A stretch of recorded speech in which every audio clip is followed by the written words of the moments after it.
movies had air conditioning. And as a source of entertainment, movies were like a quarter for adults and 10 cents for children. And Mr. Lebedoff at the Homewood once raised it to 11 cents. Well, he put a 10% increase in there. And so they'd go to movies for the entertainment, but sometimes people would go to the movies just to stay cool.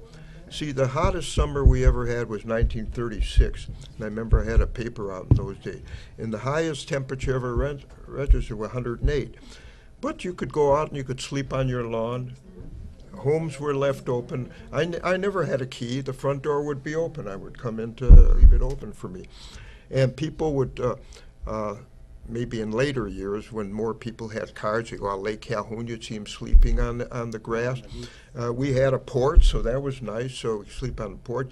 To sleep on a bed was intolerable when it was $100, so 100 degrees. So you had to sleep on the floor. Entertainment like that. Then, like Sunday picnics, we only lived 6 blocks from what is now Worth Park. It was Glenwood. So we could walk there very easily. The rest of our family, that would be my mother's family, because my dad's never came here, we'd go on Sundays. I think almost the entire family would go, and some of them lived quite a ways down, and I think it included my grandmother and grandfather. And they all prayed, and we'd go to Glenwood Park and have lunch and swim and fish and do those things. But during the summers, I would go out and swim and fish and that every day, just 6 block walk away. Did you bring home stuff that was edible? Yeah, yeah. And sometimes I'd sell it to some people. My brother-in-law was a great fisherman. But not only that, but the synagogues would have annual picnics. Yeah. And usually at Glenwood Park. Also, we lived, when we lived on Elwood, we lived at the north corner of the block, and at the south corner of the block was Tiferet B'nai Yaakov, the shul, and they had a big empty lot next door, and they would have a carnival at least once a year as a fundraiser, and it was, you know, with spinning wheels and Indian blankets and all that sort of stuff. Also about the movies. If you went on Tuesday night, you got dishes as well as. We still have some of that depression glass. It's valuable now. We still have some in our house. But it's become valuable. Yeah, but you know, they gave it away at the movie theater. Well, my mother actually won a stove. Yeah, didn't she? She won a stove. You know, they raffle on Tuesday night probably. Yeah. Yeah. Anybody you know got involved in dance marathons or other such sorts of things? No. No, we read about them, but I read about him. Jane Fonda was in a movie with that one time too. But I knew of them. They called them walkathons. There were walkathons or dance-a-thons. What kind of prizes? Probably a couple bucks. I don't know. They weren't big, but you'd see pictures of them. They would be sleeping on each other. Yeah. Did Jews And get then- involved in that kind of thing or not? Too young. Not you, but did Jews get involved in that, or was it strictly most for Gentiles? Oh, you mean Jews? Yeah. I wouldn't be a bit surprised that some were, but they weren't exactly headliners that you read about in the sports section. Are there specifically Jewish ways that the Depression affected your family? Your family was frum, so My family not having a was- car probably wasn't such a liability. No. We, interestingly enough, until we bought the kids bought a house for the family in 1948 after the war. We never lived more than less than 6 blocks from the synagogue. There was a synagogue on the corner, but that's the one we didn't go to. We went to Vicar Kodesh, which was on Oliver and Penn, Oliver and Oak Park, and our life revolved about that. You know, we had enough kids and grandkids, so we had bar mitzvahs coming up and stuff like that. And you know, a bar mitzvah in those days was not the big catered event that it is today. I remember my bar mitzvah in 1937. My father, who had always made his own wine, made a special 3-gallon keg of wine, which he stored for years so it would age properly. He made a great marinated herring dish, you know, bowl of herring. My mother baked a couple of honey cakes, And that was my bar mitzvah. We did give the kids Mars bars, though. Well, my mother hired a cook. See, we belonged to Sherry Tzedek, which was on Bryant and 8th Avenue North.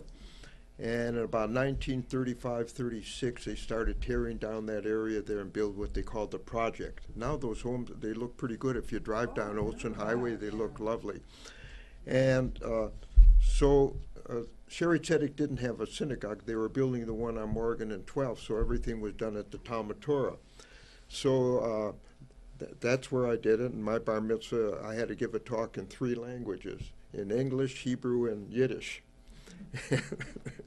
And I suppose then I did better. Now my Yiddish cannot even be considered broken now. It's completely shattered. But I can understand it pretty well.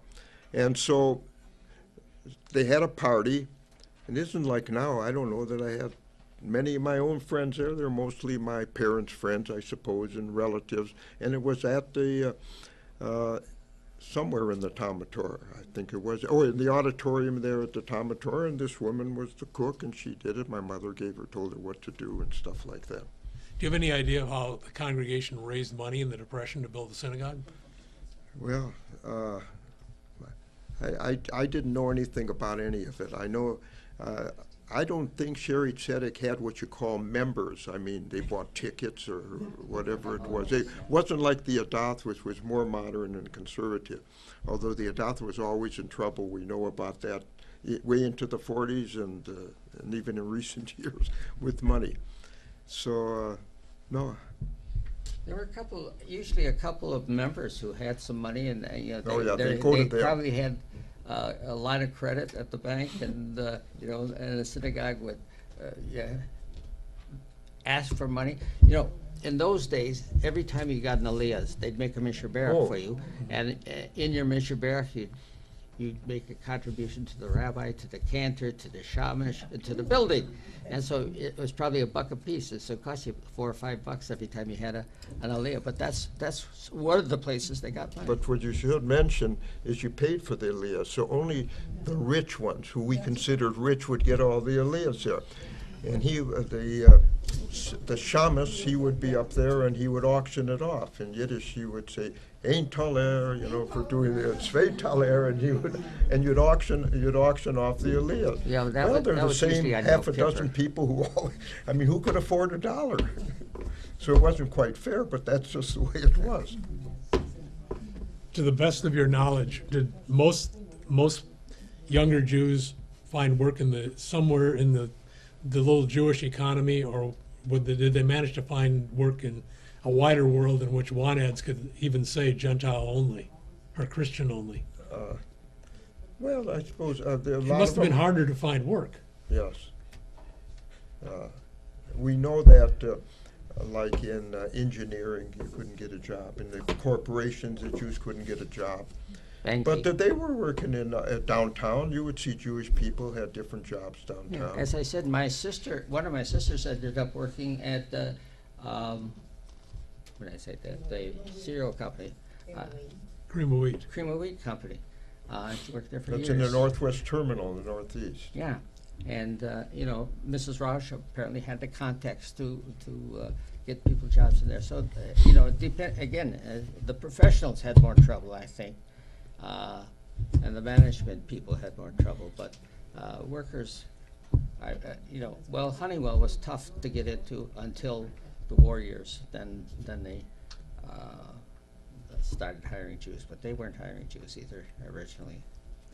We wanted to talk about lessons learned, which is one of the themes of this. What things have stuck with you that became habits, or things you learned during the Depression? There was a book that was written during the height of the Depression called "What Makes what was the name? What Makes Somebody Run?" What Makes Sammy Run? And it's the story of a guy who was barefoot as a young man, and so when he became a Hollywood producer, he had a shoe fetish. So his house was full of shoes. Well, I had one pair of pants and one shirt, and so my closet is full of clothes. Also, we learned to save money. through all the difficult times we had, you know, when we first got married, both in school and stuff like that, we still managed to save money, and we've always saved money. So our intent was never to be dependent upon anybody else, and we're not.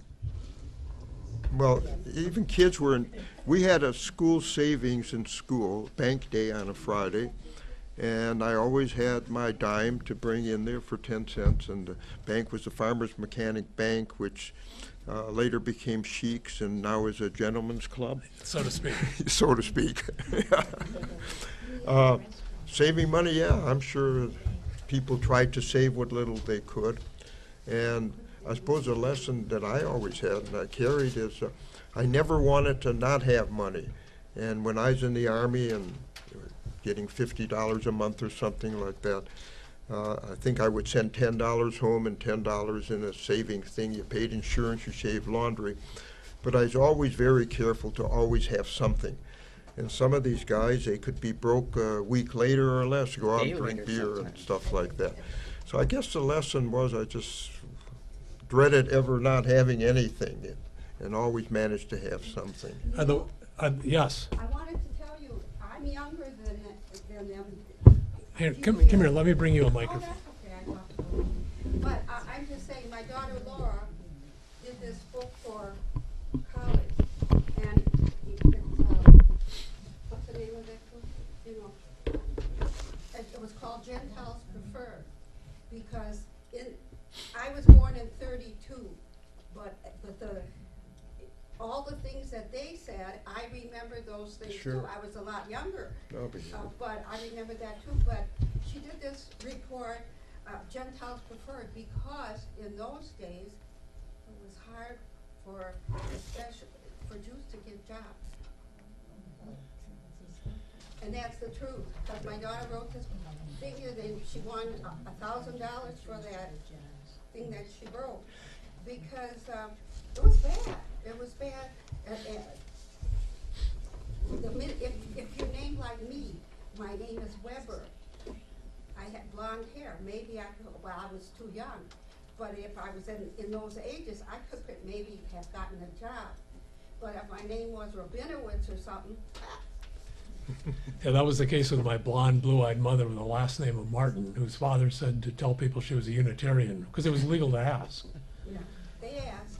She yeah. graduated right in the winter of 1931, into the depths of the Depression, but her father was friends with someone who had a good job in the state government, and that's where my mother started working.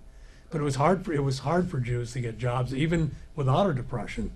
Yeah, I know, but I mean, at that time, it was really tough. Yeah, well, I thought it was interesting. yeah. Some interesting things happened. For example, you remember Ellis Peelin, who's the past Yeah. president of this shul. Ellis graduated from the University of Minnesota with a degree in aeronautical engineering. Didn't know that. And he went into the insurance business because he could absolutely not get a job. Even during the war. That's Well, this was amazing. before the war. Oh. This was during the Depression. He ended up in the insurance business and was very successful. Who else would like to say something? Ruth, why don't you come up here? When did No, Tom- come up here, so people can hear you. I didn't come to this country until 1965.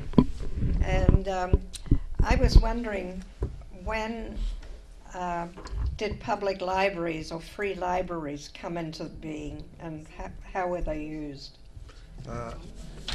Well, I know a lot about the library because that's where my grandfather hung out a lot after he retired. I think libraries were very important there because they had the free books, and it was very close to where they lived, and it was a part of the life. And I would go there, and when I was going to college, for example, I'd get a job with the post office helping the guy deliver mail and things like that. And I'd stop in, and my grandfather would be there, and they'd have Jewish papers there too. They would have the Jewish papers. Yeah, the Sumner Branch Library, which was at Emerson and 6th Avenue North, or now Olson Highway, was where we all lived. Besides the Emanuel Cone Center, we went to the library, and they had, you know, aside from story hours and stuff like that, which they did have in those days, The books were available and they were free and we could keep them for 2 weeks. And there was a whole section on sports, and I read every book in that thing, I think 3 times. But that's where another place where we hung out. It was free. I joined the Boy Scouts, and they had a troop there at the Sumner Library. I never got past the tenderfoot, but I did go there. And nobody had uniforms. Yeah, exactly. Some of the guys, a few had a shirt, but that was the extent of it. Or the tie. Or the tie. Huh? Or the tie. I Or the was tie. thinking today, because this was Scout Day or something, Yeah. and some of the scouts wore uniforms to shul this morning. And I remember I actually got to be a second-class scout. geez. I was a big time. You're a first-class guy now. But nobody in our troop had a uniform. But were there Jewish scouts? This was at the the Emanuel Center. Because I couldn't join the Girl Scouts because I was Jewish, and I lived over in southeast Minneapolis.